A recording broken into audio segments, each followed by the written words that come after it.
Oke, bismillahirrahmanirrahim. Teori bahasa otomata pertemuan 14 dengan materi mesin Turing. Jadi di sini kita langsung ke soal aja ya. Di sini ada 7 tupel juga kayak biasa, ada key, ada sigma, ada ini tau ya sebutannya tau. Tau. Jadi ada tau, ada fungsi transisi, state awal, state akhir, final state sama B coret. Ini sebenarnya B coret. Jadi dia kayak gini. Jadi B terus dicoret gitu. Nah, jadi di sini nanti di soal ada garis-garis gini. Nah, ini dia kayak array ya, jadi kayak ada indeks-indeksnya. Nah, ini sebutannya kalau buat yang kotak-kotaknya panjang itu disebutnya pita. Nah, kalau buat kotak satuan ataupun kotak yang ada isinya itu disebut sel. Nah, di sini kita langsung ke contoh soal masuk ya. Kayak biasa, jadi di contoh soal itu udah ada, ini kita diketahuinya ditulis fungsi transisi biasanya udah disediain. Nah, di sini fungsi transisi kayak buat lihat aja. Tapi di sini ada R, ada L. Ini maksudnya gimana? Jadi R itu nandain kalau head atau garisnya itu ke kanan. Kalau left itu ke kiri. Maksudnya garis, bukan garis serta-merta ke kiri, garisnya ke kanan gitu, bukan ya. Jadi nih gue jelasin ke contoh soalnya langsung. Dan di sini kan cara mesin Turing beroperasi. Nah, kita disuruh nyari head ditujukan oleh atas. Ini maksudnya head ditujukan oleh atas itu kan di sini nih. Ini kan ada pita. Nah, ini kan headnya nih tadi kata dia yang ditujukan ke atas. Nah, itu maksudnya kayak kita lagi bahas yang sel ini loh, kita lagi bahas yang kotak ini loh gitu. Jadi kayak kita lagi bahas yang kotak A ini loh gitu. Nah, maksud dari yang right sama left itu jadi maksudnya, nah di akhir di simpulan di akhir pernyataannya itu ini kita ngarah kemana nih? Dia ke kanan sini, kotak yang kanannya apa kotak yang kirinya gitu. Nah, jadi di sini kita suruh dicari ngebaca string A B B A A. Jadi ada 5 tuh. Jadi kita taruh di dalam pita. Nah, ini kenapa kotak begini, udah ikutin aja. Jadi di dalam kotak pita itu nggak ada yang namanya awal, nggak ada yang namanya akhir. Jadi dia kayak di tengah-tengah gitu. Cuman ya bebas lah, yang penting dia nggak di awal ya. Karena kan di awal kan dia kotaknya paling awal. Di sini ada kotak lagi, otomatis berarti dia ada kotak lagi kesananya gitu. Jadi dia nggak di awal, nggak di akhir, jadi di tengah-tengah. Nah, pertama kita ngebaca dari state A dulu dong. Dari state A-nya dulu. Nah, state A disebut Q1. Kenapa? Kita lihat dari si state awal sini. State awal kan Q1, jadi kita ngebaca A itu termasuk state Q1. Nah, setelah selesai kita tulis fungsi transisinya. Berarti kita tulis fungsi transisi pertama dari ini karena ini Q1, tulis Q1. Nah, head saat ini tuh apa? Head saat ini ternyata si sel A gitu. Kita lagi ngebahas yang A, jadi kita tulis Q1 sama A. Nah, setelah kita punya si fungsi transisi, kita cari di sini. Q1 sama A itu ternyata ngarahnya ke Q1A sama R, right. Jadi di sini kita Q1A sama right. Nah, untuk nulis kita ke kanan itu di selanjutnya. Nah, sebenarnya ini karena ini kan hurufnya kan A, ini hurufnya A, otomatis dia nggak usah diganti. Maksudnya nggak usah diganti. Jadi kalau misalnya di sini hurufnya beda, otomatis dia harus ditimpa.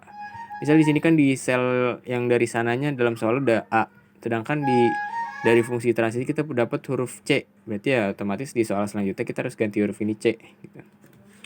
Tapi karena ini hurufnya sama jadi nggak usah ditimpa. Jadi langsung aja. Nah, karena ini R right berarti kita ke selanjutnya, ke sel selanjutnya. Nah, nomor 2 itu kita bikin pita yang sama. Nah, tapi kita bahas yang B selanjutnya. Yang A-nya enggak, karena ya itu udah tadi kan. Nah, berarti yang B-nya kita lihat state-nya itu dapat dari mana? Lihat state dari sini. Ini state Q1. Oke, berarti state Q1 untuk head si B. Nah, kita tulis Q1 sama B. Nah, kita lihat di fungsi transisinya. Oh, ternyata dapat nih Q1 A sama R. Nah, ini kan A nih hurufnya, sedangkan head atau yang kita lagi bahas tadi itu ternyata sel si B. Nah, otomatis berarti dia harus diganti. Nah, untuk arahnya itu dia right, berarti dia abis itu kita bahas yang ini kanan. Nah, gantinya itu di soal bukan di jawaban setelahnya ya. Jadi ini kan kita lagi bahas B. Nah, ini A, berarti kita ganti A setelahnya. Nah, lihat ini jadi A A B A A, kan harus tadi A B B A A. Nah, jadi kan tadi ini B. Nah, kita ganti hurufnya. Apapun itu pokoknya kalau yang nggak sesuai sama nilai yang kita dapat, yang baru kita dapat di fungsi transisi, kita ganti. Kalau sama nggak usah ditimpa, langsung aja lanjut. Nah, karena tadi right, jadi kita langsung ke selanjutnya. Sama kayak tadi, ini tetap state sama state yang tadi di fungsi transisi Q1. Kita tulis Q1 sama B, kita cari fungsi transisi. Oh, ternyata Q1 A sama R. Wah, ganti lagi dong nih. Iya, ganti lagi. Yang B-nya kita ganti di selanjutnya. Nah, ini kan tadi kan baru sel yang ketiga ya. Ini 1, 2, 3. Karena di right berarti selanjutnya kita ke 4. 1, 2, 3. Ini yang B kan kita ganti jadi A. Nah kita sekarang headnya ngarah ke si sel keempat gitu. Nah kita tulis deh key-nya tetap sama yang sebelumnya. Ini headnya itu A, jadi Q1 sama A kita cari fungsi transisi. Dapat Q1, A, R. Oke, karena hurufnya sama jadi nggak usah diganti, langsung di skip aja ke selanjutnya. Nah ini di state akhir nih, sama kayak sebelumnya Q1, A, R. Oke, udah habis dong otomatis. Nah setelah udah habis kita tetap lanjut ke sel selanjutnya. Karena sel selanjutnya itu nggak ada gitu, blank. Ini jadi karena sel selanjutnya itu nggak ada gitu. Aduh bentar. Jadi kita tulis blank. Jadi blank itu buat sel yang nggak ada isinya. Kayak empty, kayak null gitu dah.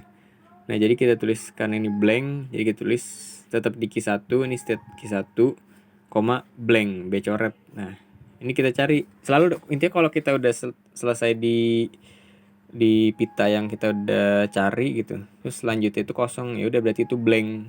Itu sel blank. Kita cari di fungsi transisi. Oh ternyata ada nih Q1, blank. Itu ini jelek banget ya, sorry guys. Itu ternyata Q2, B coret atau blank, L. Wah L berarti ngarah kiri dong. Iya betul. Nah berarti kan si ini kan otomatis kita mundur ke belakang gitu, ke sebelumnya ke A. Terus kita kenapa? Karena ini left. Kalau dia right berarti ya ke kanan. Kalau ini left berarti ke kiri.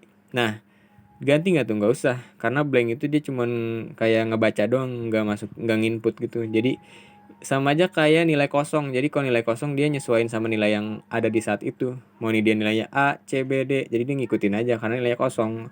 Bukan berarti kita jadi ngerubah nilai yang ada jadi blank, enggak. Jadi kalau ada blank atau B coret itu jadi dia ngikutin nilai yang udah ada di DC gitu.